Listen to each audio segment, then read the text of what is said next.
Good morning, good afternoon, whatever it is, wherever you are. I am trying something new today. I've been trying to figure out a way that I can kind of hold the cards without actually holding the cards. And I remembered that my son bought me this really cool, like, lap desk, and I've never actually used it for anything. I feel really bad because he bought it for me and it's really cute. And I thought, oh, maybe this will work. So I'm going to see how it works today. Please leave a message in the comments if this works or if it's still too far away or whatever, or maybe I'll have to come up with some other way to use this, but I really think it could work. So without further ado, let's see what we have today for our card for June the 23rd, and it is Tuesday. And I realized also today that a lot of people have been like telling me they can't remember what day it is. And I just thought of this. This is one of those weird little astrology things that I do kind of keep up on, which is Mercury retrograde. And apparently that is messing with everybody. All right, so I kind of feel like a magician because I'm like, pull the card out from behind. Okay, what do we have? The Nine of Swords. I think I'm still going to have to like show it to you guys up close. So Nine of Swords. There are a couple little symbols on this one. We've got Mars and Gemini, which don't usually go together, but I think in the case of this card, I can kind of see how it works. So Nine of Swords, as we know, swords are usually air. They're something with that push for emotion and as well as like action. So air is communication, air is the energy of something, it's that push. So when I see the Nine of Swords, the first thing that comes to mind for me is bad dreams. Because usually, and this one's super abstract, it's really hard to tell what exactly is going on there. There might be a bed. I think that might be a lamp on the bedside table.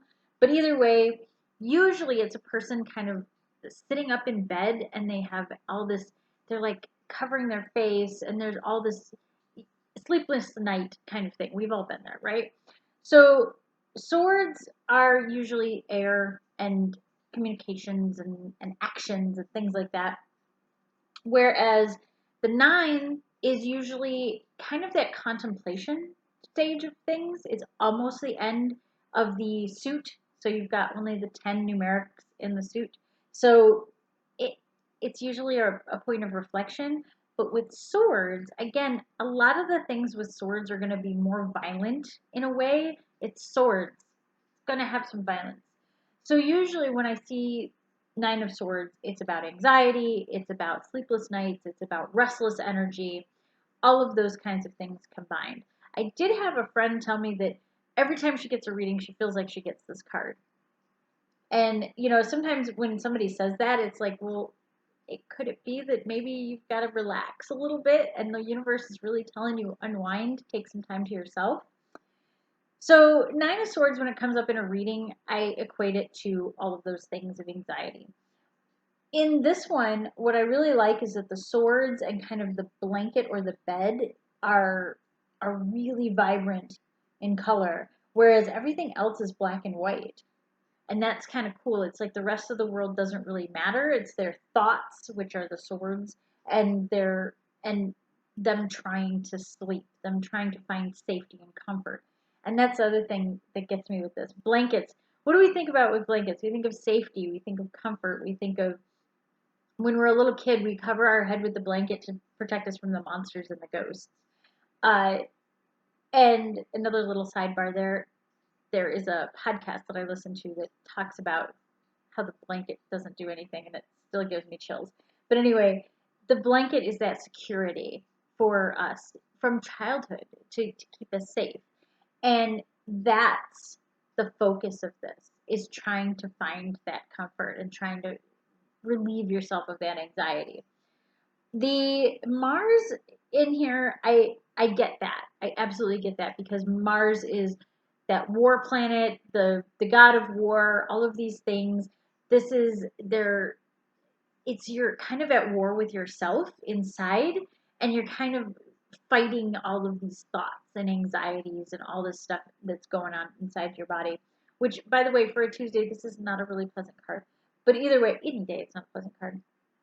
The Gemini side of it, usually Geminis are kind of a vacillating sort of sign, and they are a duality, obviously indicated by the two, the Roman numeral two, is that's the Gemini, the twins, that duality of things. So I would say that having the Gemini icon on here, a Gemini symbol on here, is kind of leaning towards that idea of you're at war with yourself. You're at war with the duality of what's going on in your brain and what's going on in your body and all of these things. So I get that. I kind of see that, which it's interesting though, because part of me also sees Gemini as kind of a more chill character, but I can see how it would fit in the sense of this card.